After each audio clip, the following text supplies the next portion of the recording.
seen the whole game. I was at home watching the game, and you know, I said he was going to, before the game even started, when I seen, I said he was probably going to score 70 tonight. I don't know what made me say that, and my friends was with me, and they was like, okay. So when he got to like 70, I was like, well, he might as well go for 80 now. So, I mean, I'm a fan of the game, and to see that performance was unbelievable. I've been listening to those guys for so long. I was listening to those guys when my first year with the Heat in 2010. And you can ask any one of my teammates back then, they had no idea who the Migos was. They were like cursing me out when I would play it throughout the weight room or play it throughout the locker room. I was like, I'm telling you, these guys are next. I'm letting you know right now these days, like, turn this off. I don't want to hear this. And just fast forward, I mean, just knowing, take off personally and send my condolences to Quavo and the family and the whole QC family. Little short story.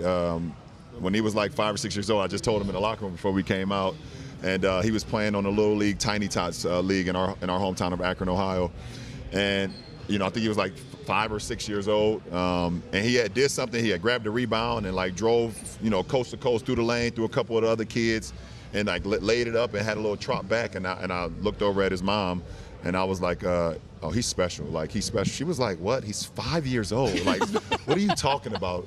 I'm like, I've seen this before. Like, I know I've seen this before. All the way to the point where he gets drafted, and I brought that back to his mom, and she was like, I remember you said that at like in like 12 years. Like sometimes there's like old clips of me that I watch or come across my timeline on social. Yeah. Hey, hold on. Bro, it's okay. I see the clips sometimes. No. I don't just go online and look up LeBron James highlights. We all watch our own highlights on YouTube. LeBron. I'm telling you.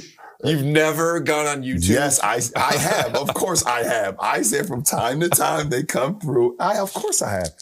Especially, oh, by the way, the number one reason you do that is when you hit like a little slump or whatever. You're like, yes. Where's my game at? Where's my game at? Oh, YouTube is the perfect place to find your game. March 2018 at Charlotte. 27 points.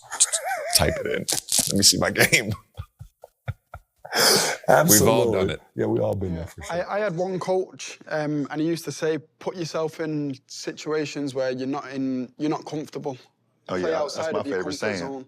It's a question not related to the game, but since it has been a lot of publicity yesterday and today about Godfather Part 2, which is the scene or the moment or the phrase or the quote you like more from the movie? Oh, from The Godfather. It's too many different phrases and too many different lines in that movie to just categorize one. But which is the one which inspires you, represents you more? I mean, each movie is 9 hours long. I mean, what do you want me to do? I mean, there's so many.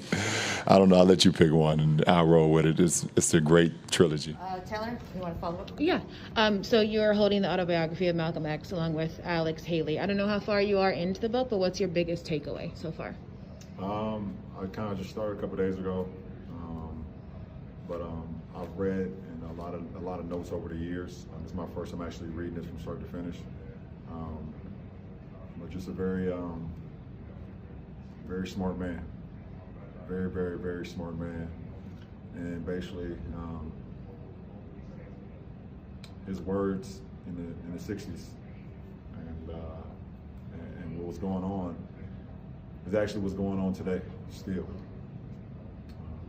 Him understanding how powerful the Negro can be. He used that word a lot.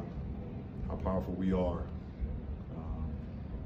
but we have to unite, and we have to be together. We have to stand strong because there's always going to be obstacles. There's always going to be things that's going to be thrown at us where they try to weaken us. They try to make us feel like we're not kings and queens, and it's going to come from all different races and different shapes and sizes and things of that nature, and just a very powerful-minded gentleman, and it's unbelievable to kind of read something that's coming directly from him, just hate. Wish I had an opportunity to meet him. Obviously, we know what the situation that happened among not only him, but Dr. Martin Luther King, some of the greats that's ever walked this face of the earth, not only just here in America, but in this face of the earth. So it's a pretty interesting book so far. You own 2% of Liverpool. How does that come about? I read about the franchise and how amazing it is, you know, and I actually made a trip over, you know, to Liverpool as well and see all the sights and the arena and everything. So it was pretty unique. Yeah, Crouchy is actually a Liverpool legend. He used to play there. I don't know if you knew that. No, I knew that. I didn't get an opportunity to see him play when he was with the club, but I definitely knew that. The current captain, Jordan Henderson, just scored his first goal for England the other day. It was amazing to see. Are you a fan of his? No, absolutely. And I saw a clip of that too. I didn't get an opportunity to actually see the game live, but I saw that he was able to score one in the match the other day, and I thought that was it's pretty unique, the fact that he would do that and then also be with Liverpool Football Club. None of these details added up at all. So I have no idea.